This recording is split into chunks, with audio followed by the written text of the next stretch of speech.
보여주시죠.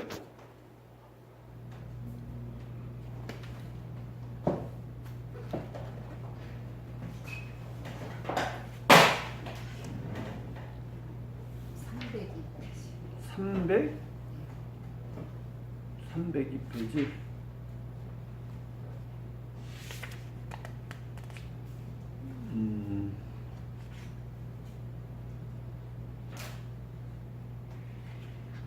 지금 16장 하고 있는 거죠. 16장. 자, 계시록 16장 몇 절이죠? 계시록 16장 13절.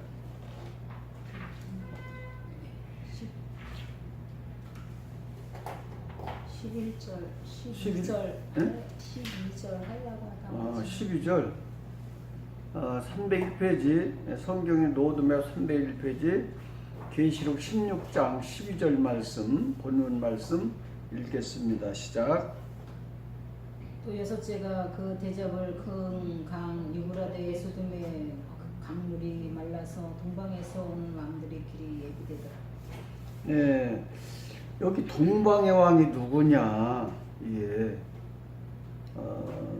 동방의 왕들은 말하자면은 하나님을 대적하는 그런 나라들로 봐야 돼요.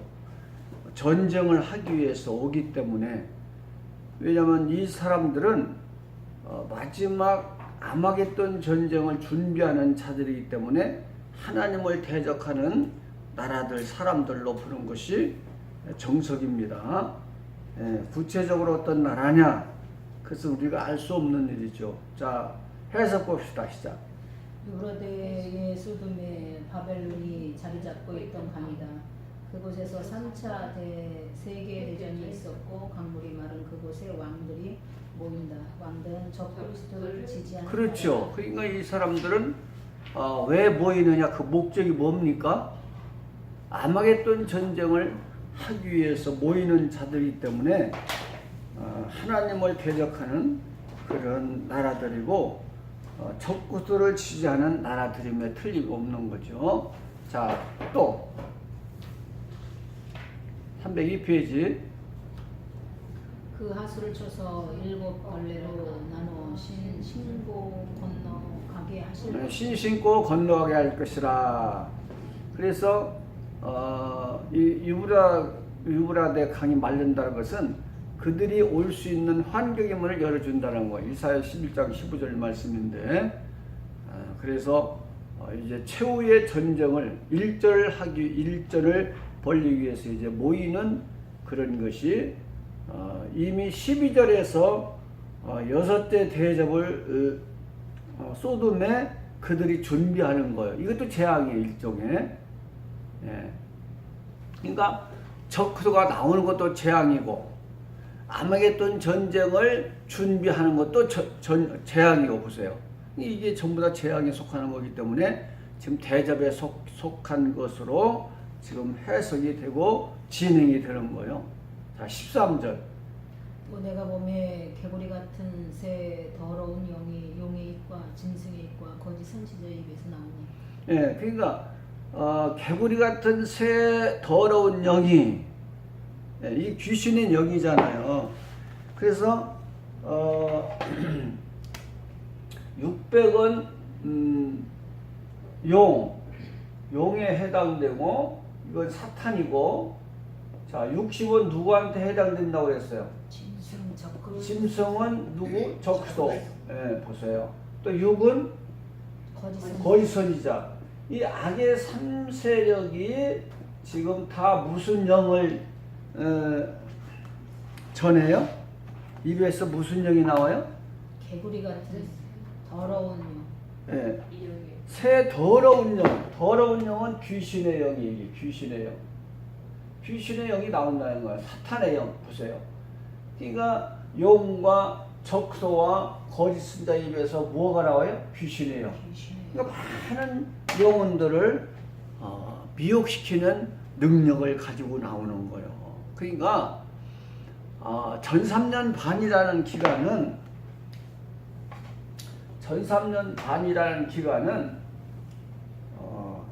주 선지자와 누가 싸우는 시기라고 그래서 두 선지자와 저 그리스도. 두 짐승 보세요. 그러니까 전 3년반은 두 선지자와 두 선지자와 누구? 두 짐승과의 전쟁. 짐승 보세요. 적소와 거의 선지자 보세요. 그러니까 이 둘이 각각 자기가 소유한 받은 영.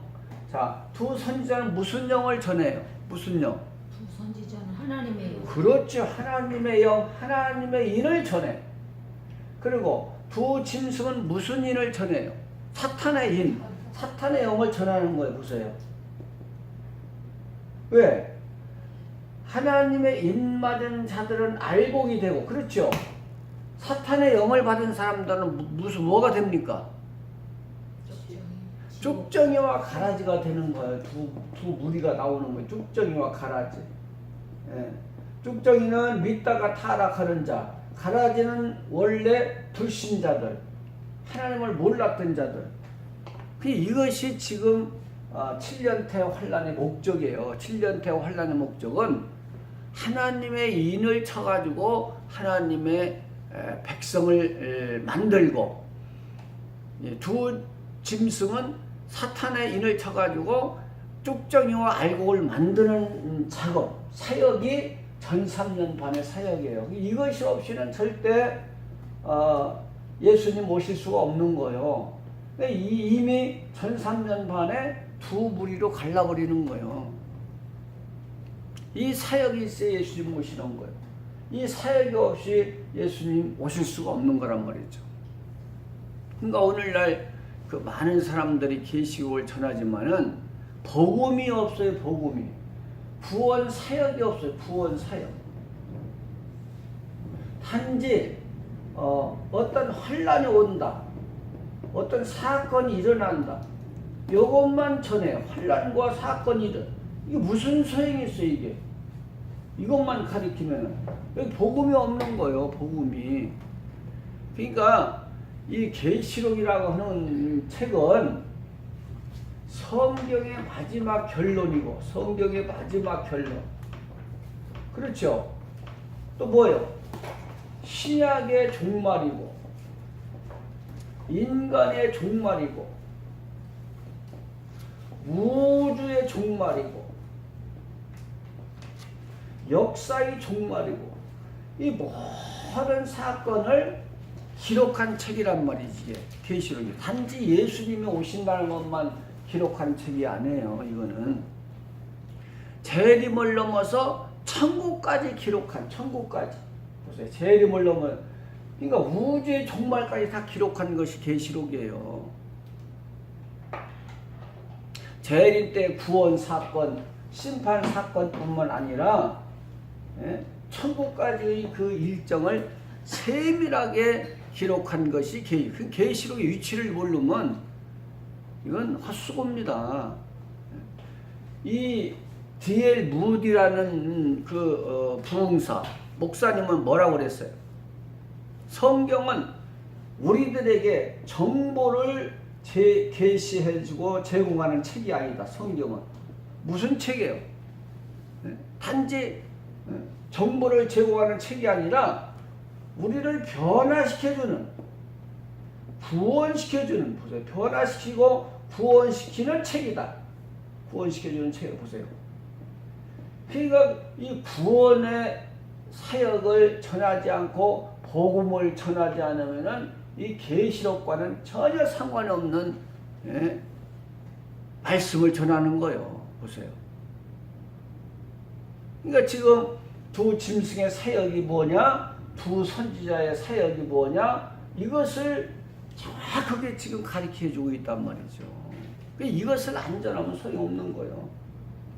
누가 구원받을 자냐, 누가 심판받을 자냐, 어떻게 해서 구원받고 어떻게 해서 심판, 이것을 자세히 설명한 것이 하나님의 책이고 계시록이지 무슨 환란이면 어떻다는 거예요. 지금 들어보면은 이게 없어요. 이게 복음이 빠져서 복음이 없어요. 안타까운 사실이에요. 자, 그래서 지금 두 짐승, 이 악의 삼세력은 뭘 전해요? 더러운 영, 사탄의 영을 전하고 있단 말이죠. 그래서 666이 뭐냐? 참 말도 많은 거예요. 지금 666이. 그러니까 이 계시록을 들어보면은요, 너무 혼선되어 있고 혼란해. 그러니까 이 목사님들도 이렇게 혼란한데 성도는 얼마나 혼란하겠어요. 이게 지금 제가 고민하는 거예요, 이게.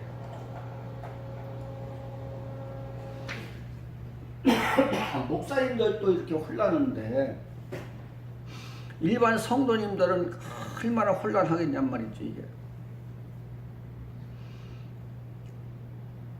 660의 정체만 해도 수십 가지가 나와요, 수십 가지가.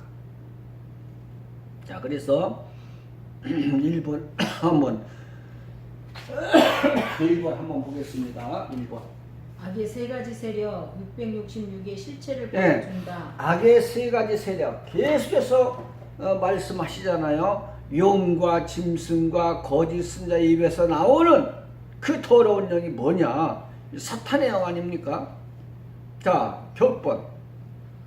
600 용 악령의 대표 영적인 존재 사단. 예, 요건 사탄을 말씀하시고 계시고 또 60원. 짐승 적그리스도 정권의 대표. 그렇죠. 사람. 또 6원.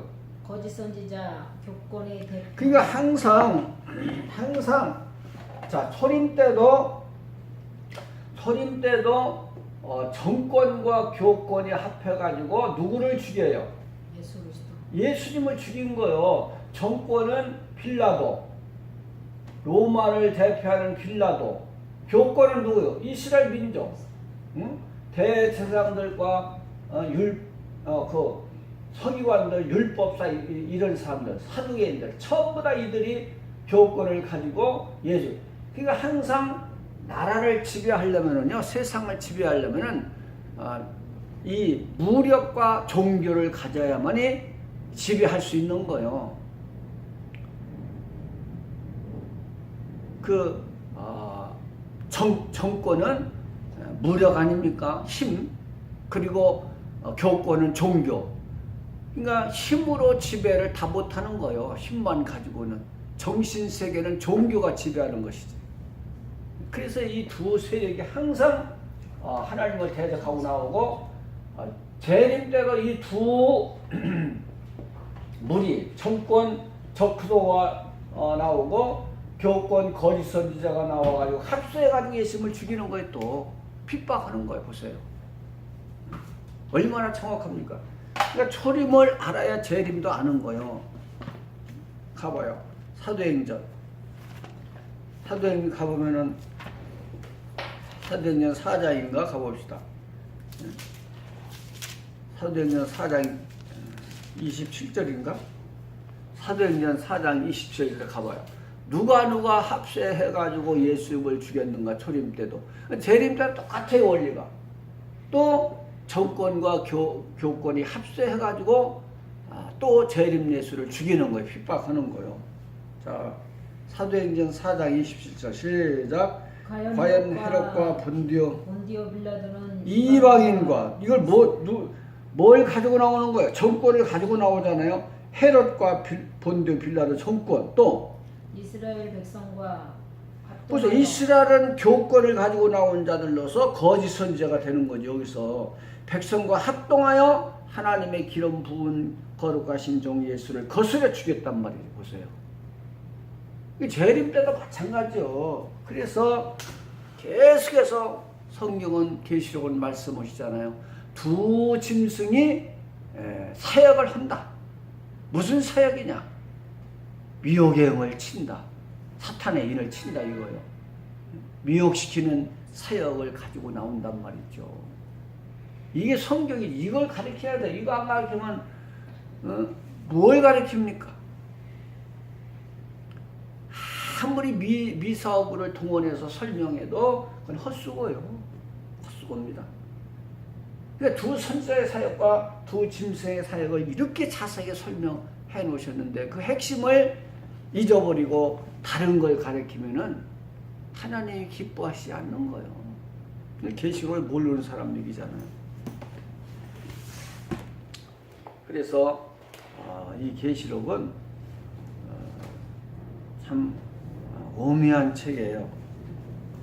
자, 그 666의 실체 한번 읽어봐요. 666. 666의 실체가 곧 용과 짐승과 거짓 선지자이다.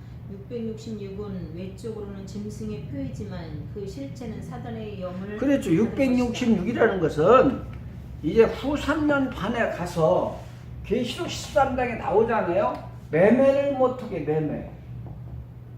경제 생활을 못해 경제 활동을. 이거 만드는 거예요.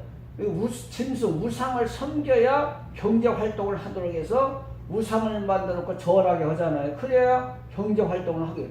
그러니까 이 매매 수단으로서의 외적인 표를 주는 것이 말하면 베리칩이라 베리칩. 이때 필요한 거예요. 후 3년 반에 베리칩이라는 것은. 근데 지금 겁먹어가지고 지금부터 그냥 베리칩 뭔지. 이게 외적인 표요. 내적인 표는 이거는 미혹의 영이고.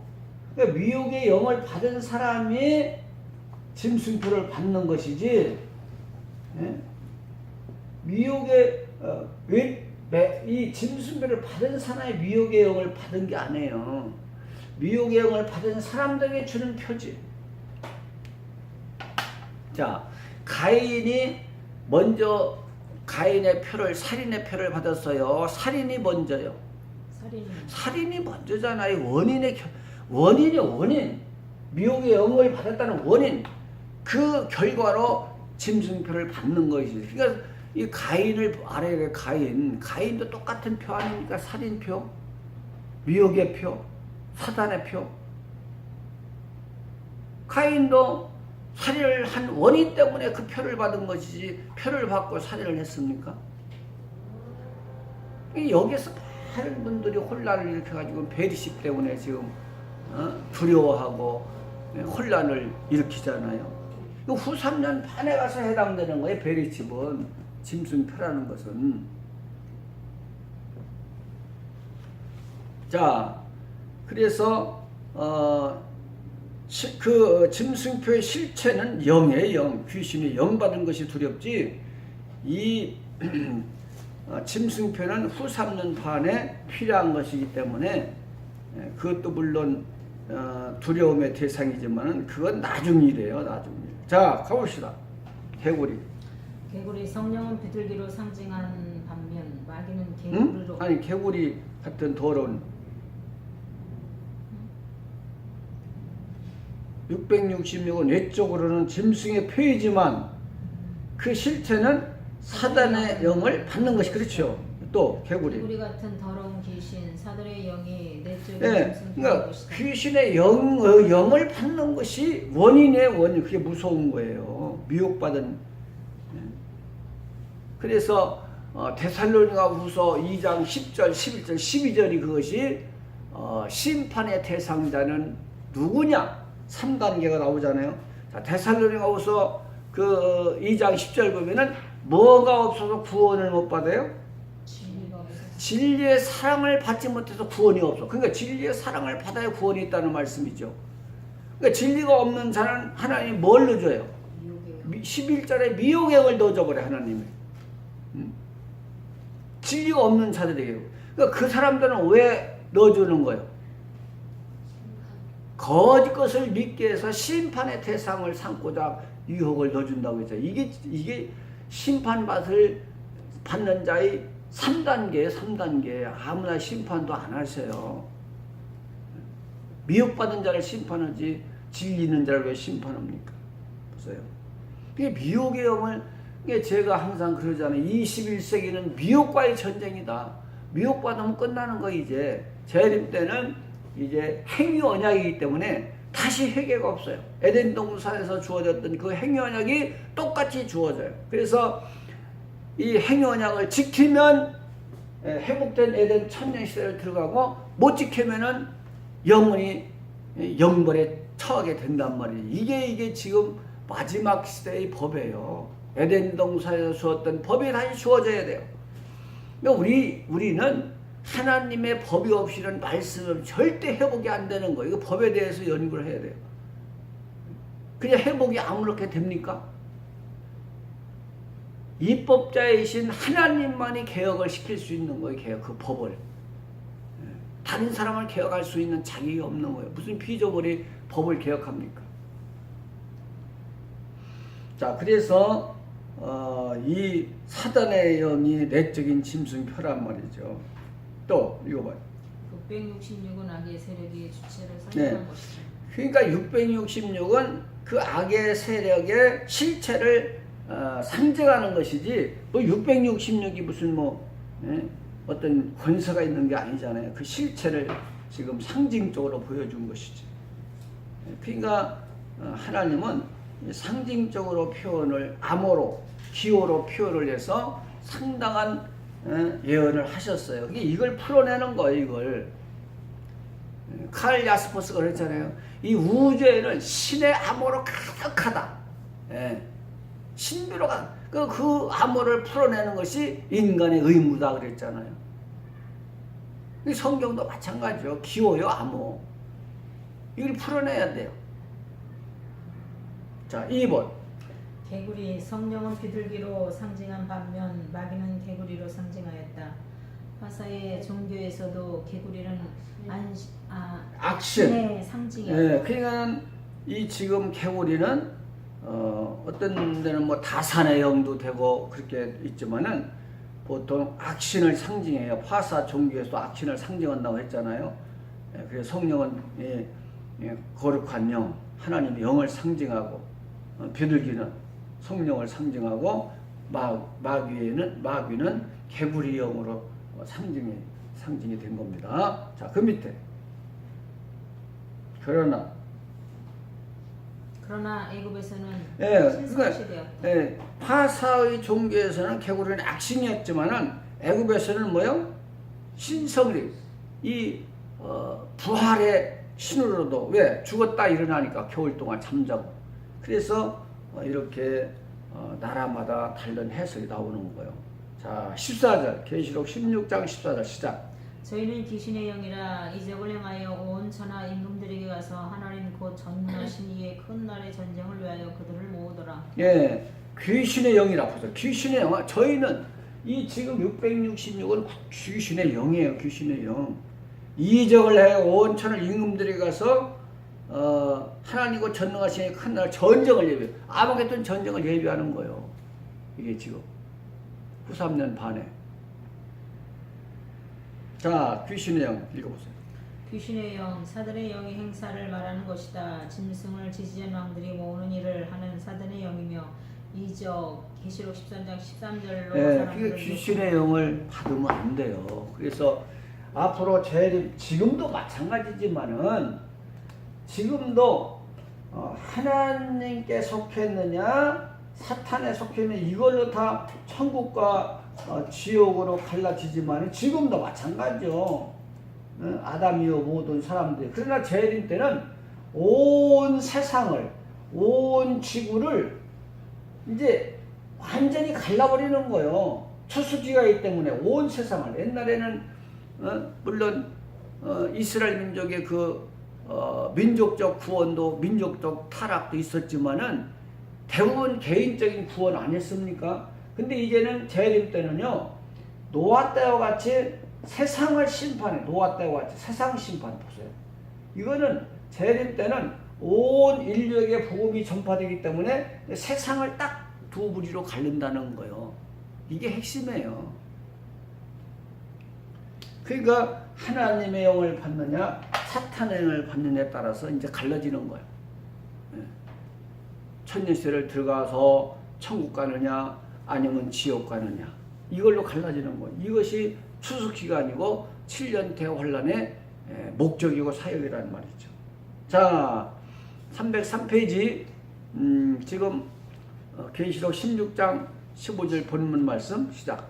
보라 내가 도적같이 오리니 누구든지 깨어 자기 옷을 지켜 벌거벗고 다니지 아니하며 자기의 부끄러움을 보이지 아니하는 자가 복이 있도다. 그러니까 우리는 예수님의 옷을 입어야 돼요. 자꾸만 예수님을 닮아가는 것이 이것이 우리 신앙생활 아닙니까?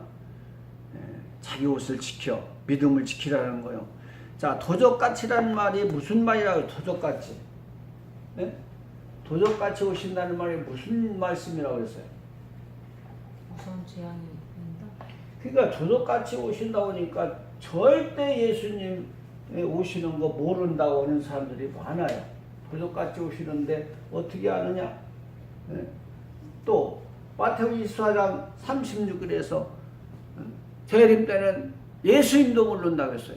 아버지만 아니고. 자, 아니 재림 때를 예수님이 몰라요, 알아요? 네? 예수님은 재림 때 알아요, 몰라요? 아시죠? 하나님이신. 아니 신랑이 결혼 날짜를 모르면 이거는 성경을 오해해도 너무 오해하는 거예요. 그 이스라엘 그 혼인 그 관습을 몰라서 그래요. 혼인 관습. 이건 혼인 관습을 이해해야 되는 거예요. 혼인 관습 이게. 이 총각이 여자한테 이제 매력을 느끼면은 마음이 들면은 그 장인을 찾아가서 이제 청혼을 합니다. 예? 예. 따님을 주세요. 그러면 이제 여러 가지 이제 정황을 살펴본 나머지 이제 장인이 그 총각이 마음에 들면은 마지막으로 선택권은 누구한테 주냐면은 그 처녀에게 주는 거예요. 처녀에게. 그래서 그 총각이 정식으로 청혼을 하는 그 내용이 뭐냐면 포도주를 그 처녀에게 따라준다고 그래요. 그럼 처녀가 그 포도주를 마시면 예스 한 것이고 거부하면 그건 소용없는 거예요. 그 남자를 싫어한다는 거예요. 그러면 그래서 포도주를 아가씨가 마시면 이제 마음에 든다는 거 아닌가? 그 청혼을 받아들인다는 거 아닌가? 그러면 그 총각은 가가지고 아버지한테 이제 정혼이 됐다는 거, 정혼이 됐다는 걸 알면은 그 아버지는 그때부터 신혼방을 꾸미는 거, 신혼방. 자, 아버지는 신혼방을 꾸미는 것은 자 빨리 꾸미고 늦게 꾸미는 거 누구 마음이에요? 아버지 마음에. 이걸 이해해야 이게 되는 거예요, 지금. 그래서 이제 아버지가 다 신혼방을 약 1년 동안 이제 정혼 기간을 두고 하게 되는데, 그러면 아버지가 알려줘야 안 알려주냐, 아들에게. 야, 방 다 완성됐다. 그러면 그 이제 신부를 데려오는 거, 이게 혼인. 그러니까 예수님은 나도 모르고 천사도 모르고 아버지만 아신다는 이 얘기. 그 아들이 몰라요? 결혼 날짜를? 알고 오잖아요? 그래서 신부를 데려가는 거예요. 그러니까 예수님은 재림 때를 모르는 것은 성경을 모르는 사람들. 아니 장가가는 사람이 장가가는 날도 모르면 그게 무슨 장가가는 거예요? 상식적이에요, 상식적. 예수님이 하나님인데 그걸 몰라요? 하나님께 권한을 맡긴 것이 자기를 드러내지 않기 위해서. 자, 두 번째 도적같이 오신다, 예수님이. 이게 무슨 뜻이에요? 도적같이 오신다는 것이. 이걸 또 오해한 거예요. 성경 오해가 두 번째. 자, 예수님은 재림 날짜를 모른다 하셨다. 그거 오해한 것이고, 두 번째는 뭐예요?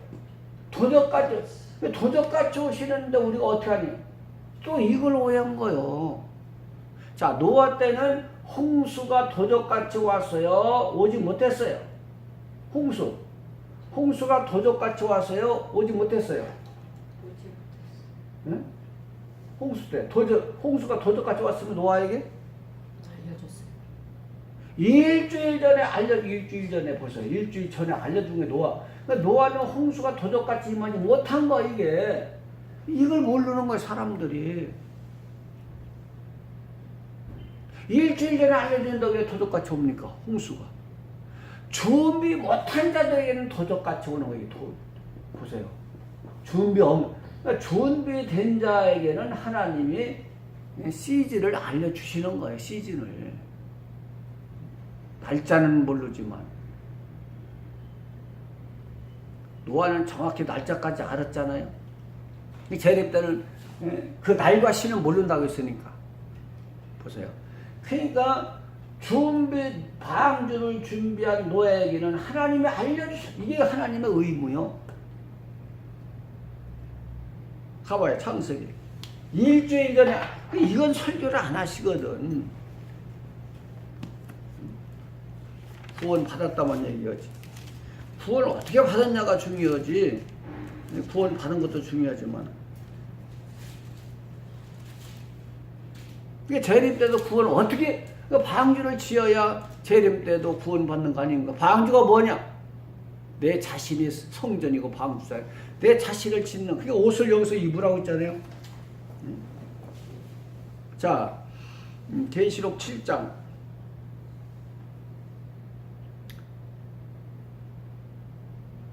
4절. 계시록 창세기 7장 4절. 시작.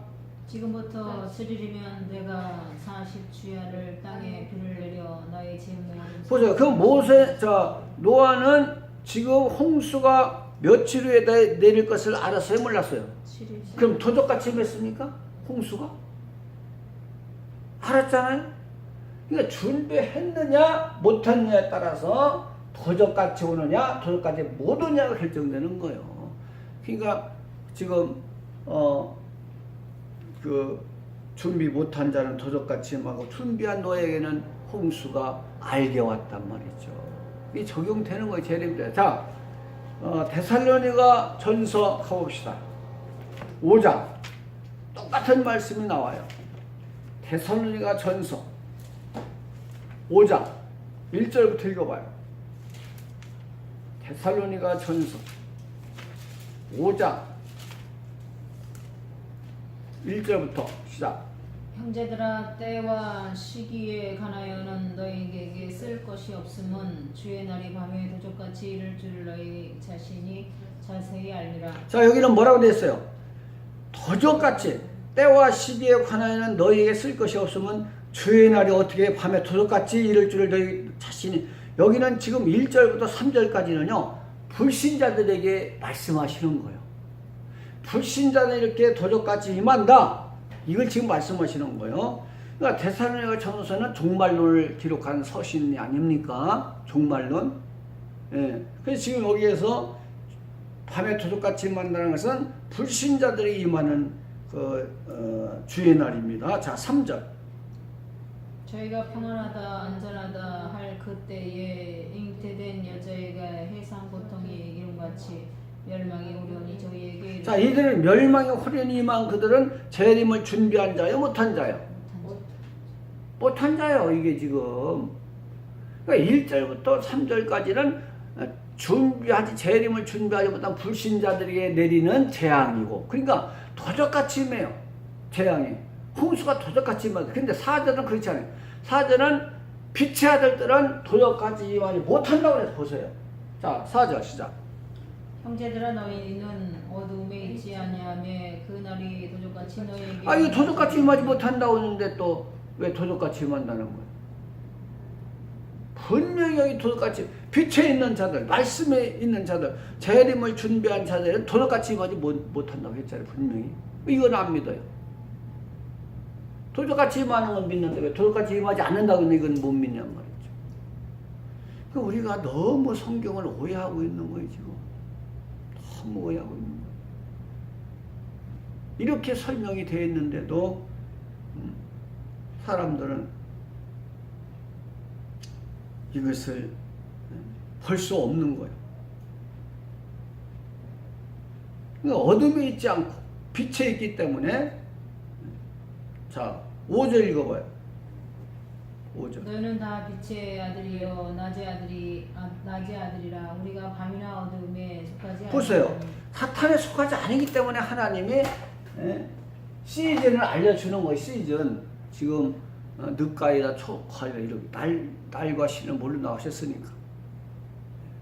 그래서 우리가 지금 깨어 자기 옷을 지키라는 것은 준비를 하라는 거예요. 준비. 덧입어 잡고 거룩해 지는 거예요. 완전해져 가는 겁니다. 자꾸만. 그래서 아까 그 D.L. 무디가 뭐라고 그랬어요? 성경은 우리를 변화시키고 네. 구원시키는 성경은 책이다. 정보나 지식을 제공하는 책이 아니라 우리를 뭐요? 변화시키는 구원을 주는 책이라. 구원을 주는. 무슨 뭐 이게 지식입니까? 정보입니까? 구원이 선포되지 않는 말씀은 그것은요 무의미한 거예요. 아무리 전해도 무의미한. 계시록을 전해도 구원의 방법을 계시해 주지 않고 제공해 주지 않으면 그건 무의미한 거예요. 자, 그래서 우리는 도적같이 온다는 것은 무슨 뜻인가를 여기서 한번 설명해 봤습니다. 그러니까 노아 때도 방주를 준비한 노아에게는 일주일 후에 비가 올 것을, 홍수날 것을 말씀하셨고, 그러니까 준비 못한다는 도적같이 임하여. 그러니까 지금 데살로니가 전서 5장 봐도 1절부터 3절까지는 준비 못한 자에게는 해산의 고통이 이런 같이 갑작스럽게 도적같이 임하지만은 4절 보면 뭐라고 했어요? 결코 빛의 아들들에게는 도적같이 임하지 못한다고 그랬잖아요. 자, 이것이 지금 설명이 됐습니다. 자, 도적같이 우리는 이렇게 무서운 재앙이 있기 때문에 예언의 말씀을 지키라고 강조하시는 것이다. 예비하지 못한 자들에게 도적같이 오셔서 심판을 하시는 것이다. 예, 그러니까 예비하지 못한 자들에게는 도적같이 오시는 거예요. 마태복음 25장도 그 비유 아닙니까? 등 안에만 기름을 가진 자와 등과 그릇에 별도로 기름을 준비한 자의 차이가 뭐냐? 준비성 문제다. 완전히 준비한 자와 불완전하게 준비한 자의 차이. 영접할 자와 영접하지 못할 자의 차이점을 거기서 설명하셨잖아요. 자, 16절. 새 영이 히브리음으로 아마겟돈이라 하는 곳으로 왕들을 모으더라. 그렇죠. 아까 계속해서 지금 더러운 영들이 그 적들을 지지하는 나라들을 모았잖아요. 그래서 무슨 전쟁을 하기 위해서? 아마겟돈 전쟁을 하기 위해서. 보세요. 동방에서 온 나라들도 전부 다 하나님을 대적하는 나라들이 맞고 적들을 지지하는 나라들이 맞단 말이죠. 자, 아마겟돈. 할메기또 메기또 산을 뜻한다. 나사렛 남방 기손 강변에 에스돌에 온 평야에 있는 한 옛 고을을 이름이다. 이곳은 많은 전쟁의 상처를 안고 있는 장소이다. 이는 주님과 사단의 최후의 결정을 벌이는 장소를 상징하는 것이다. 메기또사를 뜻한 말인데, 자, 이 메기또사는 그 여러 번 전쟁을 한 곳이라고. 그러니까 나폴레옹이 이 메기또산을 보고 참 전쟁하기 좋은 장소라고 했다는 일화도 있어요. 그래서 앞으로 이제 주님 지상 재림하셔서 마지막 악의 3세력과 전쟁할 곳이 아마겟돈 전쟁이다라는 것을 말씀하신 겁니다. 자, 17절.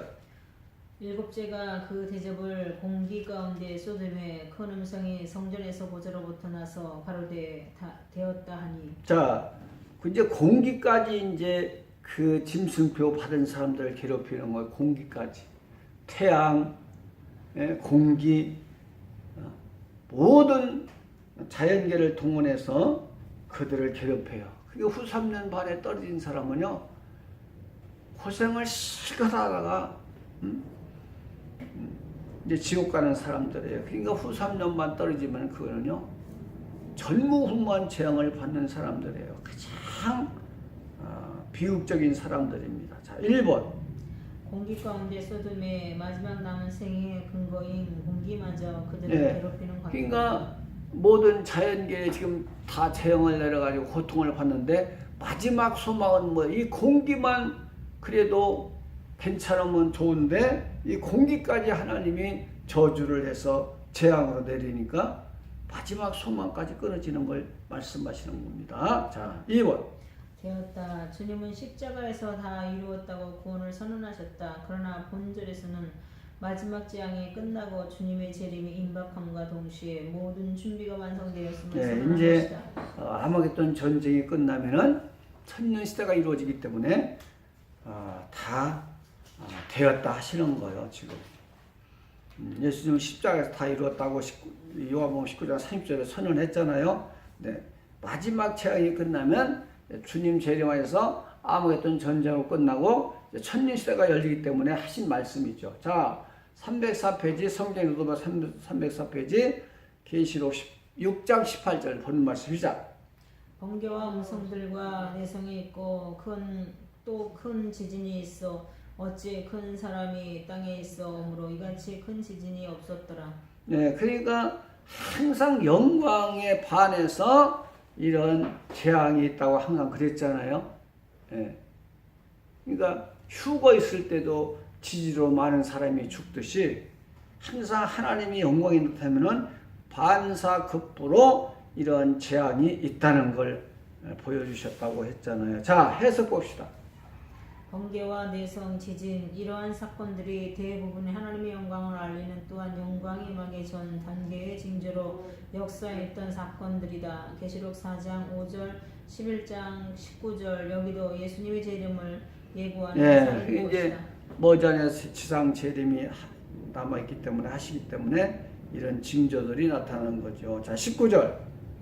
큰 성이 새 갈래로 갈라지고 만국의 성들도 무너지니 큰 성 바벨론이 하나님 앞에 기억하신 바 되어 그의 맹렬한 진노의 포도주잔을 받으매. 예. 그러니까 새 갈래로 갈렸다는 것은 완전히 갈라지는 걸 말하잖아요. 항상 새 숫자는 완전수. 그러니까 우리 기독교에서도 삼일체 하나님을 완전하신 하나님이라 하듯이 이 삼수는 어떤 종교에서도 완전한 수로 보는 겁니다. 자, 해석과 시작. 1번. 큰 성, 이 세상의 바벨론이 됨을 상징한다. 죄악의 도시이다. 큰 성 바벨론이여 귀신의 처소와. 네, 이제 큰 성은 이 지구를 말씀한 지구. 큰 성은 귀신의 처소가 된 이 지구. 왜 귀신의 처소입니까? 자, 후 3년 반은 어때요? 누가 다 지배해요? 그렇죠. 사단, 적그리스도가 지배하기 때문에 이 지구 자체가 이제 귀신의 처소가 된 거예요. 보세요. 귀신의 처소. 후 3년 반은 이 지구 자체를 사단이 적그리스도가 지배하기 때문에 귀신의 나라가 돼. 귀신의 처소요. 귀신의 처소. 그래서 이제 큰 성 바벨론은 이 지구의 모습을 말씀하시는 것이고 이 지구 자체가 뭐가 되는 거예요? 귀신의 처소가 된다. 얼마나 더러운 세상이고 타락한 세상이고 악한 세상인가를 보여주잖아요. 2번. 새 갈래 완전한 멸망을 상징한다. 만국의 성들이 완전히. 네, 이제 예수님 재림하시면은 완전히 멸망할 것을 예언하신 거예요. 네, 완전히 이 세상이 완전히 에덴 동산을 회복하기 위해서 파괴가 있는 거잖아요. 파괴가 없이는 건설이 없는 거예요. 심판이 없으면 항상 새 시대가 오지 않는다고 하잖아요. 새로 있어야 반드시 심판, 끝이 있어야 심판이 있다는 거. 자, 20절. 각 섬도 없어지고 산악도 다 간데 없더라. 각 섬은 각 나라, 각 나라 이 지구를 각 섬이라고 하잖아요. 없어요. 산악도 간데 없더라. 또 해석 봅시다. 각 섬도 산악도 없더라. 모든 권세와 질서가 파괴되고 혼돈할 것을 표시한다. 네, 그러니까는 완전히 이 사탄의 권세가 이제 파괴되고 혼돈할 것을 이렇게 각 섬도 없어지고 산악도 간다. 실제로 이게 없어지는 게 아니라 이런 권세가 다 파괴되고 할 것을 말씀하시는 거예요. 자, 21절. 또 중수가 한 달란트나 되는 큰 우박이 하늘로부터 사람에게 내림에 사람들이 그 박제로 인하여 하나님을 회방하니 그 재앙이 심히 크니로라. 자, 애굽에서 우박재앙은 몇 번째 재앙이었습니까? 우박재앙. 7. 예. 피개입파생 시작. 피개입파생. 예, 피개입파생 또 뭐예요? 도구매혹장. 예, 그러니까 이걸 외워놓아야 이해돼요. 7번째죠. 독. 자,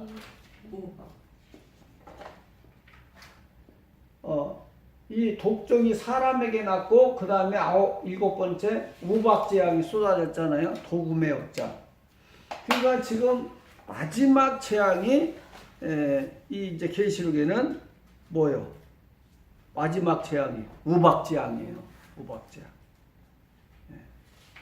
자, 한 달란트는 몇 킬로그램이에요? 34kg. 자, 주먹만한 것도 하늘에서 내리면 무서운데 몇 킬로그램? 한 달란트가 34kg 우박이 떨어져 봐요. 얼마나 무서운가. 즉사는 즉사예요. 자, 305페이지 성경에 보면 305페이지 큰 우박 해석 보고 마칩시다. 시작. 큰 우박 전무후무한 재앙이다. 한 달란트는 34kg이다. 이러한 우박이 하늘에서 떨어진다. 어떻게 되겠는가? 이러한 재앙을 받지 않으려면 하나님을 경외하는 길밖에 없다. 머리에 가득 찬 세상의 사상과 생각을 소멸되는 뜻이 아닌가? 네, 이제 인간의 머리를 치는 거예요. 하나님이. 왜요?